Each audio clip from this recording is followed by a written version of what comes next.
Hey, this is Mike with Cal Sierra, and today I'm going to be showing you how to replace a control panel on a ZT410, 420, and 411 and 421, but the panel is going to look a little bit different for the ZT411 and 421. The process is still the same. So we're going to be replacing the panel. The main reason why you would replace the panel is either the buttons don't work, or the screen got smashed over here, or it's not responsive altogether. What you will need for this replacement of the control panel is a new control panel with the wires. It comes all together. You'll need a Phillips screwdriver and 3mm Allen wrench. So let's get started. First, we're going to turn off the printer. Next, we're going to be removing the cover, this panel right over here.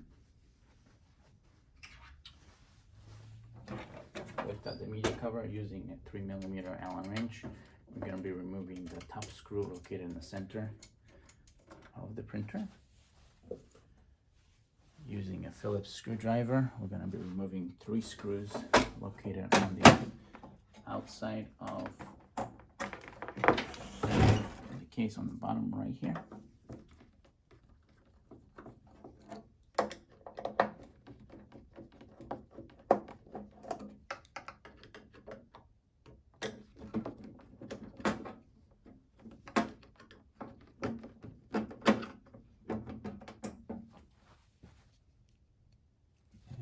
Lift up the cover.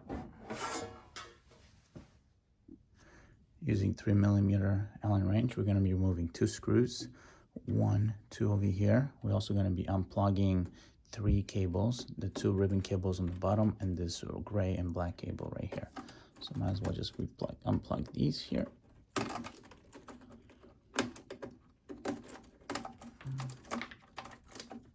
you go. Just unscrew.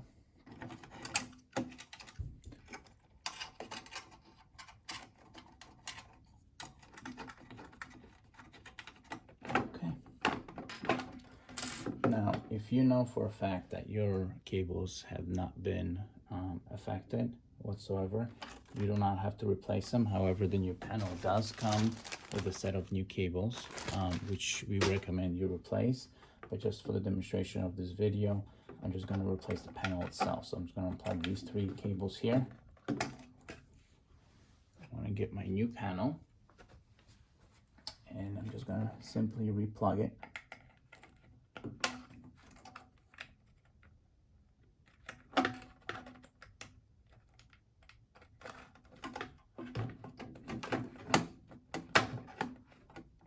Back in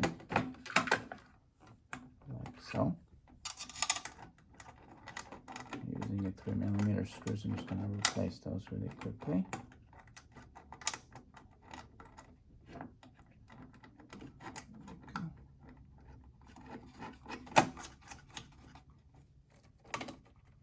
Okay, just replug my cables, tighten up the screws. Here, and the second one.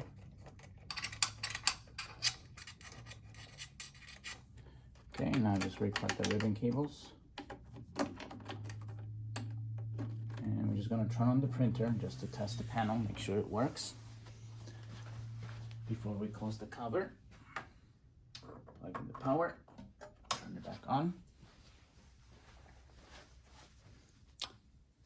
We got all the lights on, that's great. Printer starting up. And just gonna test the buttons to make sure everything is functioning as it should before we close off the case.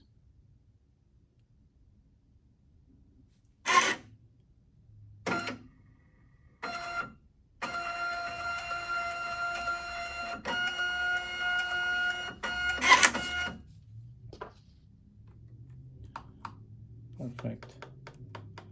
Button seems to be working. 21 label. Perfect. Pause. Pause is working. Back. Okay. And now I'm just going to replace the case.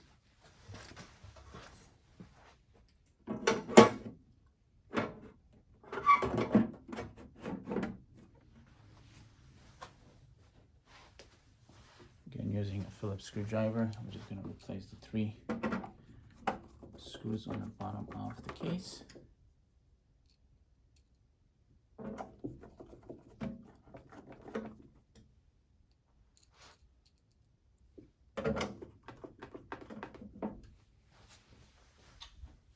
Using an Allen wrench key, I'm just going to replace the screw located on the top center of the media cover.